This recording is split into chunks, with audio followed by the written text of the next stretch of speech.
Hello guys, welcome to Upendra math में आपका स्वागत है। मैं शिव शरण लेकर आया हूँ जनरल साइंस। जनरल साइंस में आपका केमिस्ट्री चल रहा है और इसमें जो आपका टॉपिक है वह है परमाणु संरचना। ठीक है, जो क्लास नंबर हमारा 10 है और परमाणु संरचना का पार्ट हमारा 3 है। ठीक है, यह साइंस आपके किसी भी एग्जाम की तैयारी करते हो, चाहे एसएससी सीजीएल हो, चाहे एचएसएल हो, सीपीओ हो या रेलवे हो या किसी भी एग्जाम की तैयारी करते हो, सभी के लिए उपयोगी होगा। ठीक है, इसमें हम बेसिक से लेकर हाई लेवल तक पढ़ेंगे, यानी जो बच्चे बहुत कमज़ोर है उसके लिए भी बहुत उपयोगी होगा। यह न केवल आपके ज्ञान के लेवल को बढ़ाएगा, बल्कि आपको एक ऐसे लेवल पर ले जाएगा जैसे कि आप अनुभव कर पाएंगे, नहीं हमने कुछ सीखा है। ठीक है, एग्ज़ाम में जब बैठेंगे तो आपको कोई भी क्वेश्चन ऐसा नहीं रहेगा जो कि आपको समझ में ना आए। ठीक है, हम जो भी पढ़ाएंगे आपको एनसीईआरटी सिलेबस के अनुसार ही पढ़ाएंगे, यानी जो आपके एग्ज़ाम में क्वेश्चन आने वाला है, जहाँ से क्वेश्चन आएगा उसी के अनुसार ही हम आपको तैयारी कराएंगे। ठीक है, इससे पहले कि अगर आप चैनल पर नए हैं तो चैनल को सब्सक्राइब करके बेल आइकन को दबा लें और साथ ही साथ अपने दोस्तों को शेयर करें ताकि वो भी इस वीडियो का लाभ ले सकें। ठीक है, आइए चलते हैं अपने सिलेबस की ओर, समझते हैं कि क्या है। ठीक है, कल हमने मोल संकल्पना के बारे में पढ़ा था, आज उसके आगे पढ़ेंगे। आज हमारा टॉपिक रहेगा आयन। क्या रहेगा? आयन। तो ये समझते हैं कि आयन क्या होता है। ठीक है, तो देखिए, कोई भी धातु या अधातु युक्त यौगिक हो, ठीक है, कोई भी यौगिक जो धातु अधातु युक्त हो, वो क्या होता है? आवेशित कणों से बने होते हैं। कैसे बने होते हैं? आवेशित कणों से बने होते हैं, और उन्हीं आवेशित कणों को हम क्या कहते हैं? आयन कहते हैं। जैसे आपका हो गया NaCl। क्या हो गया? NaCl। तो NaCl एक क्या है? एक दो विपरीत आवेश से मिलकर बना है। ठीक, देखिए, जब NaCl को हम क्या करेंगे? रासायनिक क्रिया द्वारा अलग करेंगे। ठीक है, तो क्या होगा? यह अपने दो विपरीत आयनों में टूट जाएगा, और जो कि एक हो जाएगा Na+ और एक हो जाएगा Cl-। हम इसी Na+ और Cl- को क्या कहेंगे? आयन कहेंगे। क्यों? क्योंकि ये क्या है? आवेशित हैं। ठीक है, यानी इस पर कुछ न कुछ चार्ज है, और उस आयन को हम धनायन कहते हैं जिस पर क्या होता है? इलेक्ट्रॉनों की हानि होती है। ठीक है, यानी उस परमाणु में जिसमें क्या होता है? इलेक्ट्रॉनों की हानि होती है, उसे हम कहते हैं धनायन, और जिसमें इलेक्ट्रॉनों की अधिकता होती है उसे हम कहते हैं ऋणायन। आइए हम समझते हैं पहले आयन के बारे में। ठीक है, देखिए क्या होता है। देखिए, यह परम यौगिक कैसे बना है, यह अणु कैसे बना है। ठीक, देखिए ये क्या होता है? परमाणुओं का समूह ही होता है। ठीक है, देखिए, सोडियम क्या होता है? इलेक्ट्रॉनिक में 2 8 1 11 हो गया। ठीक, इसके बायकोष में 1 इलेक्ट्रॉन है। क्लोरीन का होता है 2 8 और 7, इसके बायकोष में 7 इलेक्ट्रॉन होता है। अब देखिए, हर परमाणु का गुण होता है वो अस्थायी होना चाहता है, यानी उसके बायकोष में कितने इलेक्ट्रॉन होने चाहिए? 8 इलेक्ट्रॉन होने चाहिए। तो इसके लिए क्या करेंगे? अब साझेदारी करेंगे। ठीक, क्या करेंगे? साझेदारी करेंगे। तो क्या होगा? कुछ साझेदारी करते हैं, या तो फिर या तो इलेक्ट्रॉन का साझा करेंगे, या इलेक्ट्रॉन ग्रहण करेंगे, या त्याग देंगे। तो जिसके पास बाह्य कोश में 1 2 3 होगा, ठीक, तो क्या करें? इलेक्ट्रॉन को त्याग देगा, और जिसके बाह्य कोश में 7 6 5 5 6 7 रहता है, वो इलेक्ट्रॉन क्या करता है? ग्रहण कर लेता है। ठीक, और 4 वाले क्या करते हैं? संयोजकता बनाते हैं। तो देखिए, यहाँ जो आपका क्लोरीन सोडियम है, इसके बाह्य कोश में 1 इलेक्ट्रॉन है, और क्लोरीन के बाह्य कोश में 7 इलेक्ट्रॉन है। ठीक है, तो 7 इलेक्ट्रॉन है, यानी इसको अष्टक बनाने के लिए 7 इलेक्ट्रॉन चाहिए, और इसको अष्टक बनाने के लिए क्या करना चाहिए? 1 इलेक्ट्रॉन त्यागना पड़ेगा। ठीक है, तो जब त्यागेगा तो क्या हो जाएगा? यहाँ पे हो जाएगा 8 इलेक्ट्रॉन, और यहाँ पे हो जाएगा कितना? यहाँ पे हो जाएगा 8 इलेक्ट्रॉन, और यहाँ पे हो जाएगा आपका एक खत्म हो जाएगा आपका 8 इलेक्ट्रॉन, यानी 2 8 एक इस प्रकार से सोडियम आयन का संरचना बनेगा, और एक क्लोरीन आयन का बन जाएगा। ठीक है, तो यहाँ पे अब बात ये होगी कि इस प्रकार से हो गया। अब हम यहाँ पे समझते हैं कि ऐसा क्यों हुआ, कैसे हम कहते हैं कि धानायन हो गया, ऋणायन हो गया। तो हम थोड़ा समझते हैं। देखिए, कोई भी परमाणु क्या होता है? उदासीन होता है। ठीक, यानी कि अगर मान लेते हैं सोडियम परमाणु हो गया, तो यहाँ पे क्या होंगे? इसका परमाणु क्रमांक 11 होता है। ठीक, तो क्या होगा? 11, देखिए, इलेक्ट्रॉन बाहर रहेंगे, इसके कक्षक में 1 2 3 4 5 इस प्रकार से होगा। एक और बना देते हैं, तो यहाँ पर हो जाएगा आपका पहला कोष हो गया 2, इसमें 8 और इसमें हो जाएंगे 1। ठीक, तो देखिए जितने इलेक्ट्रॉन होते हैं उतने क्या होते हैं, यहाँ पे प्रोटॉन भी रहेगा। इलेक्ट्रॉन 11 है, इलेक्ट्रॉन कितने हैं 11, तो प्रोटॉन कितना होगा 11। ठीक, अब इलेक्ट्रॉन पर आवाज़ कितना होता है 1.6 गुणे 10 के पावर -19 कूलम होता है। उसी प्रकार से इस पर भी होता है, माइनस में होता है, और प्रोटॉन पर भी उतना होता है। प्रोटॉन पर क्या होता है प्लस में होता है। ठीक, एक प्लस में एक माइनस में। तो अब बताइए जितने इलेक्ट्रॉन उतने प्रोटॉन होते हैं, और दोनों पे आवाज़ क्या होता है सेम होता है, बस विपरीत होता है। तो क्या हो गया, इसका मतलब क्या हो गया उदासीन हो गया। और न्यूट्रॉन क्या होता है, न्यूट्रॉन पे कोई आवाज़ नहीं होता है, इसका मतलब क्या होगा परमाणु आपका विद्युत उदासीन हो गया। ठीक, अब जैसे ही परमाणु से क्या होगा, अब जैसे ही एक इलेक्ट्रॉन बाहर निकल जाएगा, यानी कि ये निकल गया, तो अब प्रोटॉन तो उतना ही है, प्रोटॉन 11 है, इलेक्ट्रॉन कितना हो गया 10 हो गया। तो बताइए प्रोटॉन 11 इलेक्ट्रॉन 10 हो गया।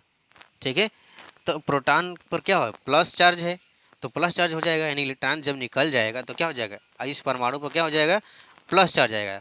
कितना आएगा +1 चार्ज। जब एक इलेक्ट्रॉन निकलेगा तो उसे हम कहेंगे +1 चार्ज। ठीक है, इसी प्रकार से क्या होता है विद्युत, यानी कि यह आयनित हो जाता है, इसे हम कहते हैं आयन। ठीक, इसी प्रकार से अब क्लोरीन भी होता है। ठीक है,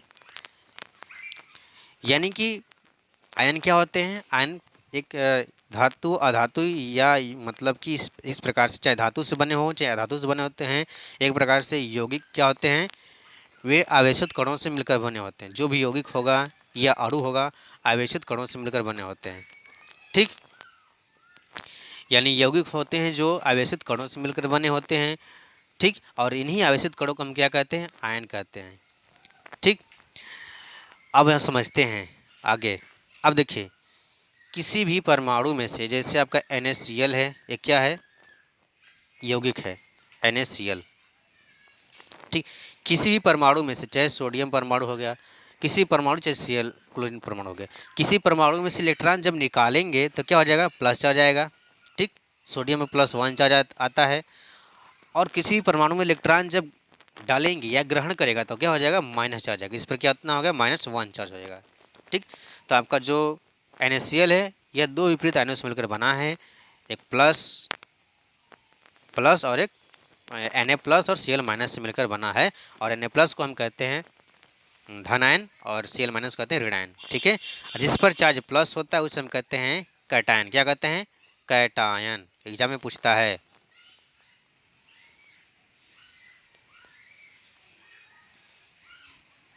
कैटायन, और जिस पर ऋण आवेश होता है उसे हम क्या कहते हैं एनायन।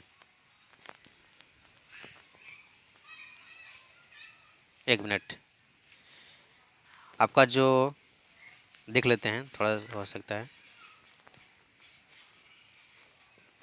आगे देख लेते हैं। यानी कि धनावेशित आयन। ठीक है, तो धनावेशित आयन को हम क्या कहते हैं, धनावेशित आयन को कैटायन कहते हैं। ठीक है, और ऋण आवेशित आयन को एनायन कहते हैं, एन आयन। ठीक, तो देखिए जो आपका धनावेशित आयन होता है वह इलेक्ट्रॉनों के त्यागने से बनता है, यानी कि जो आपका कैटायन होता है वो क्या होता है इलेक्ट्रॉनों के त्यागने से बनता है, और जो आपका एन आयन होता है वह इलेक्ट्रॉनों के ग्रहण करने से बनता है। ठीक, कुछ आयनिक कंपाउंड है उसे हम समझ लेते हैं। देखिए क्या होता है, आपका सोडियम आयन है Na+ चार्ज है। ठीक, पोटेशियम आयन K+ है। ठीक है, अमोनियम आयन KH4+, आपका क्लोराइड आयन इसी प्रकार से नाइट्राइड आयन।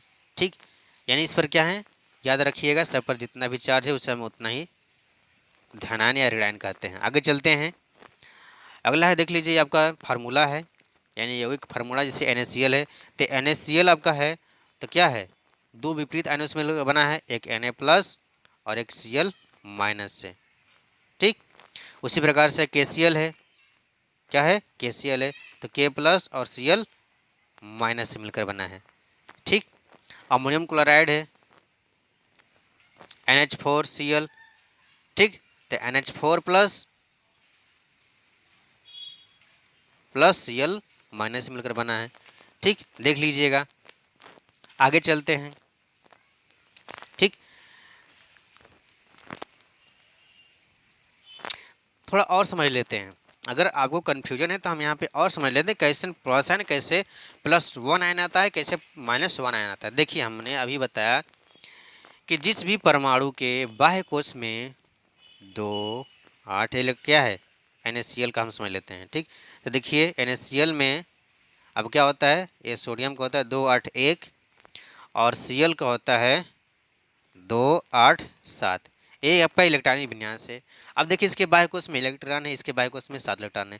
तो जिस भी परमाणु के बाह्य कोश में 1 इलेक्ट्रॉन होता है, 1 रहेगा, 2 रहेगा, 3 रहेगा, तो क्या करेंगे, त्याग देंगे। और 7 रहेगा, 6 रहेगा, 5 रहेगा, तो क्या रहेगा, ग्रहण करेंगे। तो कोई परमाणु अष्टक यानी कि अपना अष्टक बनाने के लिए वह क्या करेंगे, यानी बाह्य कोश में 8 इलेक्ट्रॉन होने के लिए उसको क्या करेंगे, या त्यागेंगे या ग्रहण करेंगे या साझा करेंगे।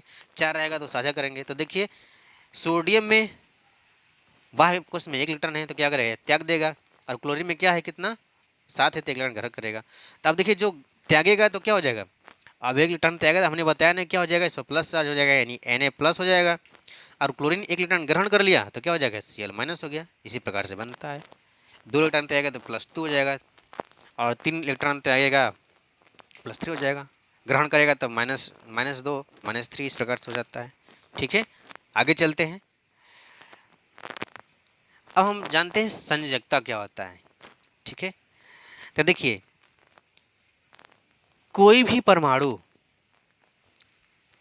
परमाणु अपने आप को अस्थायी होने के लिए, ठीक है, या तो इलेक्ट्रॉनों को ग्रहण करेगा, या तो इलेक्ट्रॉनों को त्यागेगा, या तो साझा करेगा, ठीक है। उसी को हम क्या कहते हैं, उसकी संयोजकता बढ़ा कहते हैं। यानी कि परमाणु के बाह्य कक्ष में इलेक्ट्रॉनों के अष्टक बनाने के लिए जितनी भी संख्या में इलेक्ट्रॉनों की साझेदारी होती है या स्थानांतरण होता है, वह उससे क्या कहलाती है, संयोजकता कहलाती है। जैसे आपने देखा होगा सोडियम, तो सोडियम का इलेक्ट्रॉनिक विन्यास होता है 2 8 1। अब बताइए, अब इसका अष्टक बनाने के लिए बाह्य कोश में कितने इलेक्ट्रॉन हैं, 1। अब तो 7 इलेक्ट्रॉन कोई इसको देगा नहीं, ठीक। तो क्या करेगा, अपना 1 इलेक्ट्रॉन त्याग देगा, ठीक। तो जब 1 इलेक्ट्रॉन त्याग देगा तो क्या होगा, अब यहाँ पे हो गया 2 8, अब यहाँ पे बन गया Na+। अब देखिए क्या हो गया, ये आपका अष्टक पूरा हो गया, यह अब अस्थायी हो गया। तो यह अपना मतलब अष्टक बनाने के लिए कितने इलेक्ट्रॉन को त्यागा, 1। तो इसकी संयोजकता कितनी हुई, 1। कितनी होगी, 1, ठीक है। उसी प्रकार से हम लेते हैं क्लोरीन का, देख लेते हैं Cl। अब इसका इलेक्ट्रॉनिक विन्यास होता है 2 8 7, बाह्य कोश में 7 इलेक्ट्रॉन हो गए।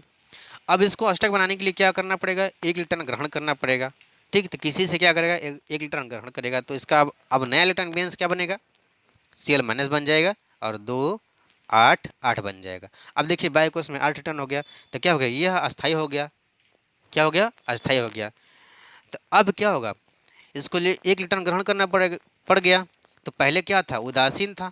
परमाणु कोई भी होता है, चाहे तत्व परमाणु, क्या होता है, उदासीन होता है, ठीक है। तो इलेक्ट्रॉन क्या किया, ग्रहण किया ना। तो ग्रहण किया तो इलेक्ट्रॉन पे कैसा आवेश होता है, ऋण आवेश होता है। अब बताइए जब आवेशित नहीं था, जीरो आवेश था, और इलेक्ट्रॉन ग्रहण किया तो इलेक्ट्रॉन पर ऋण आवेशित होता है, तो क्या होता है, यहाँ -1 आवेश आ जाएगा, यहाँ पर हो जाएगा Cl-1, ठीक।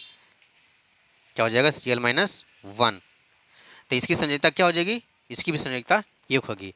यानी कि किसी भी परमाणु को अष्टक बनाने के लिए जितने भी इलेक्ट्रॉनों की आवश्यकता होगी, ठीक, उसी हम कहते हैं इलेक्ट्रॉनों की आवश्यकता, या चाहे इलेक्ट्रॉनों की साझेदारी करे या स्थानांतर करे, उसी को हम कहते हैं संयोजकता, ठीक है। उससे उस तत्व का संयोजकता कहते हैं। आगे चलते हैं। आगे देखिए संयोजकता पोटेशियम की देख लेते हैं। पोटेशियम की संयोजकता कितनी होती है, 1 होती है। कापर की देखिए यह परिवर्तित संयोजकता प्रदर्शित करता है, यानी 1 भी और 2 भी। क्यों, क्योंकि अगर इससे जिस प्रकार से परमाणु अगला हो, चाहे ज़्यादा रिएक्टिव होगा तो संयोजकता ज़्यादा प्रदर्शित करेगा, कम रिएक्टिव होगा तो कम प्रदर्शित करेगा। उसी प्रकार से आपका पारा का भी होता है, पारा भी 2 संयोजकता प्रतिशत 1 और 2। आगे चलेंगे तो आपका मैग्नीशियम हो गया, इसका देख लेते हैं हम 2 8 2। अब बताइए यह क्या है? मैग्नीशियम के बाह्य कोश में 2 इलेक्ट्रॉन है। हमने बताया कि 2 रहेगा, 3 रहेगा, 1 रहेगा तो क्या करेगा? त्यागेगा। तो ये भी क्या करेगा? त्यागेगा। तो कितना हो जाएगा? Mg+2। ठीक, तो इसकी भी संयोजकता कितनी हो जाएगी? अब हो जाएगा 2 और 8, एक इलेक्ट्रॉनिक विन्यास हो गया और संयोजकता इसकी कितनी हो जाएगी? 2। ठीक है,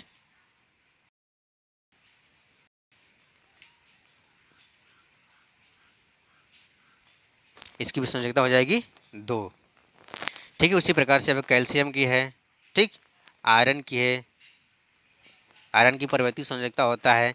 ठीक, कॉपर, मरकरी, आयरन ये सब परिवर्ती संयोजकता प्रदर्शित करते हैं। ठीक, एल्युमिनियम का 3 होता है।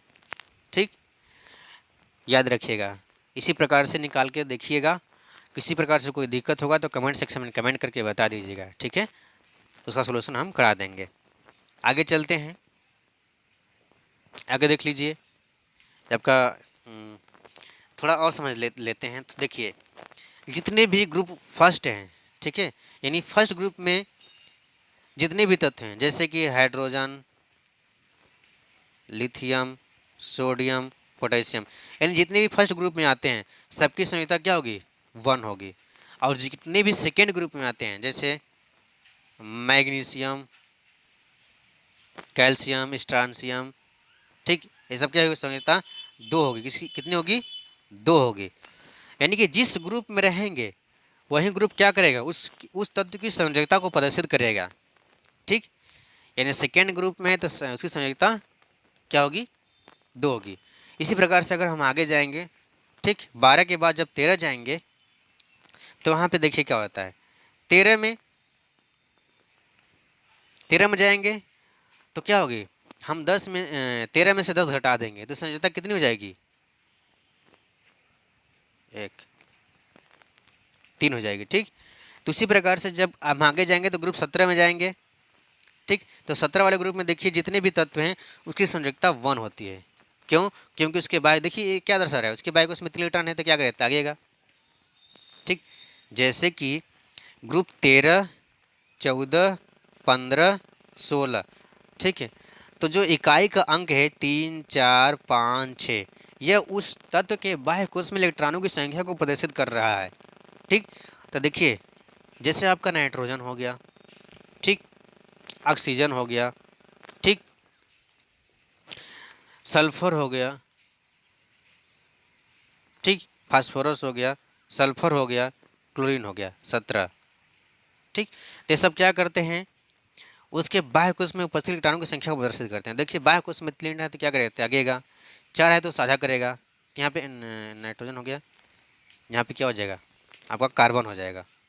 ठीक, नाइट्रोजन, कार्बन, नाइट्रोजन हो जाएगा, सॉरी, देख लेते हैं हम।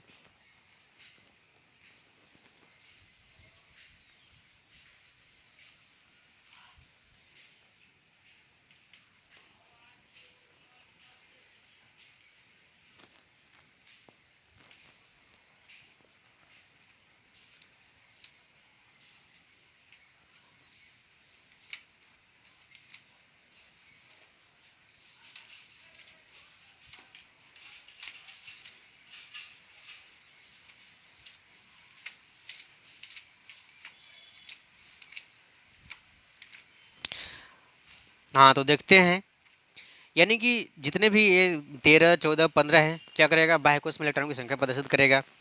ठीक है, तो यहाँ से क्या हमको पता चला? जिससे अब क्लोरीन है, क्या है क्लोरीन? तो क्लोरीन के बाह्य कोश में कितने इलेक्ट्रॉन होंगे? 7। क्या करेगा? इलेक्ट्रॉन 1 ग्रहण करेगा तो इसकी संयोजकता कितनी हो जाएगी? 1। चाहे क्लोरीन हो, देखिए hydrogen, fluorine, chlorine, bromine, iodine, इस सब की संयोजकता कितनी होगी? 1 होगी।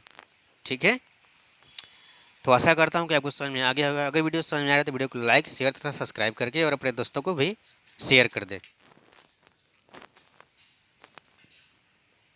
आगे चलते हैं, देखिए मोल अवधारणा हमने पढ़ चुका है कल। ठीक है, आगे चलते हैं। अब हम आगे परमाणु संरचना पे, ठीक है, देखिए जे जे थॉमसन ने वो परमाणु कण की खोज की जिसका नाम क्या दिया था, इलेक्ट्रॉन। ये परमाणु भी क्या होता है, छोटे छोटे कणों से मिलकर बना होते हैं, जिसे हम कहते हैं उप परमाणु।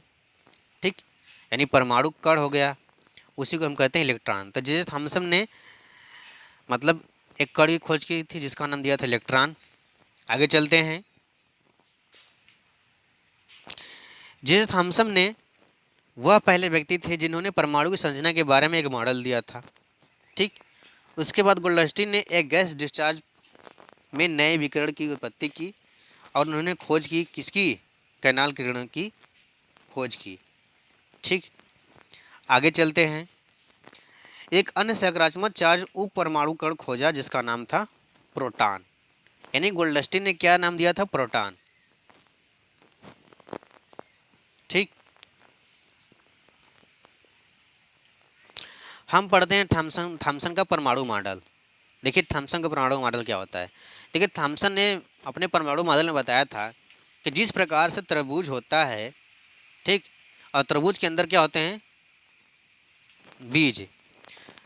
तो जिस प्रकार से तरबूज में, जिस प्रकार से परमाणु में, ठीक, जिस प्रकार से परमाणु में परमाणु के चारों ओर इलेक्ट्रॉन क्या करता है, कक्षा में चक्कर लगाता है। ठीक, उसी प्रकार से जो आपका तरबूज होता है, तरबूज में जो बीज होता है वह, देखिए तरबूज में जो बीज होता है उसके किसके भाग को दर्शाता है, बताइए। थॉमसन के परमाणु मॉडल के अनुसार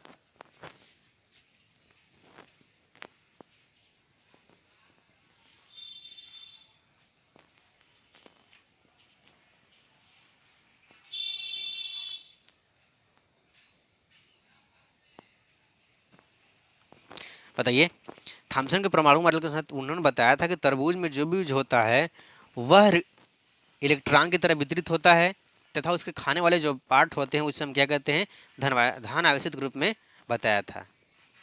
ठीक, उन्होंने बताया था कि जिस प्रकार से धन आवेशित कण तरबूज में खाने वाले लाल भाग की तरह बिखरे रहते हैं, जबकि इलेक्ट्रॉन धनावेशित गोले में तरबूज के बीज की भांति धंसे रहते हैं। ठीक है, ये किसका मॉडल था, थॉमसन का परमाणु मॉडल था। ठीक है, यानी जो ये इलेक्ट्रॉन है, जो काले वाले भाग है क्या है, जो बीज है इलेक्ट्रॉन है, और जो खाने वाला भाग है उससे उन्होंने क्या बताया था कि यह आपका धन आवेशित कण है। इसी प्रकार से उन्होंने पहला अपना परमाणु मॉडल दिया था। आगे चल के उन्होंने बताया था कि परमाणु धन आवेशित गोलों का बना होता है। किसने बताया था, थॉमसन ने बताया था कि परमाणु धन आवेशित गोले का बना होता है और इलेक्ट्रॉन उसमें धंसे रहते हैं। क्या होते हैं, इलेक्ट्रॉन उसमें धंसे रहते हैं। ठीक, और बताया था कि ऋणात्मक और धनात्मक आवेश परिणाम में समान होते हैं, इसलिए परमाणु क्या होता है, वैद्युत उदासीन होता है। उन्होंने बताया था कि ऋण आवेश और धन आवेश क्या होते हैं, परिणाम में समान होते हैं, इसलिए क्या होता है, परमाणु वैद्युत उदासीन होता है। ठीक है, वैद्युत रूप से क्या होता है, उदासीन होता है। ठीक, आशा करता हूँ कि आपको समझ में आ रहा होगा। ठीक, अगर वीडियो समझ में आ रहा है तो वीडियो को लाइक शेयर तथा सब्सक्राइब करके बेल आइकन को दबा दें। आगे चलते हैं। आगे हमने गया तो पता चला कि रदरफोर्ड ने रेडियो धर्मिता पर काम किया और उन्होंने सोने के पन्नी पर प्रयोग किया। ठीक, और इससे क्या किया, उन्होंने एक नाभिक की खोज की। ठीक है, देख लेते हैं। रदरफोर्ड का यह मॉडल है। ठीक है, उन्होंने क्या किया था, सोने की पतली पन्नी पर अल्फा कोणों का प्रकटन किया था। ठीक, तो उन्होंने बताया था कि परमाणु के लगभग सभी द्रव्यमान नाभिक में मौजूद होते हैं। ठीक, उन्होंने क्या किया था कि जब इस प्रकार से ये सोने की पन्नी थी और यहाँ से अल्फा कण बम्बाई की, तो कुछ कण वापस चले आए उसी मार्ग में, जो दूर गए थे तो बिखर गए इस प्रकार से। ठीक है, जो ज़्यादा दूर गए सीधे चले गए। ठीक, तो उन्होंने अनुमान लगाया कि अल्फा कण का प्रकरण, अल्फा कण की बमबारी की थी, ये सोने का पन्नी था। तो उन्हें अनुमान लगाया था कि किसी परमाणु का समस्त द्रव्यमान उसके केंद्र में निहित होता है। ठीक, और रदरफोर्ड के अनुसार परमाणु के नाभिक में यानी परमाणु के केंद्र में एक धन आवेशित कण है, ठीक, जिससे क्या होता है कि वह जो अल्फा कण गया तो पुनः क्या वापस चला आया, क्योंकि आपको पता है कि जब समान प्रकार के आवेश होते हैं तो क्या करते हैं, प्रतिकर्षित करते हैं। और अल्फा कण क्या था, धन आवेशित कण था। इससे उन्होंने पता लगाया कि क्या होता है कि नाभिक में कोई धन आवेशित कण है, ठीक है। तो नाभिक का आकार परमाणु के आकार की तुलना में काफ़ी छोटा होता है, यह परमाणु के रदरफोर्ड के अनुसार था, ठीक। उन्होंने बताया था कि इलेक्ट्रॉन अच्छी तरह से परिभाषित कक्षाओं में नाभिक के चारों ओर घूमते हैं, ठीक। यानी कि उन्होंने बताया था कि वृत्ताकार कक्षा में क्या करते हैं, नाभिक के चारों ओर चक्कर लगाते हैं। तो आज के लिए इतना ही, अगला हम अगले दिन लेकर आएंगे। आज के लिए धन्यवाद।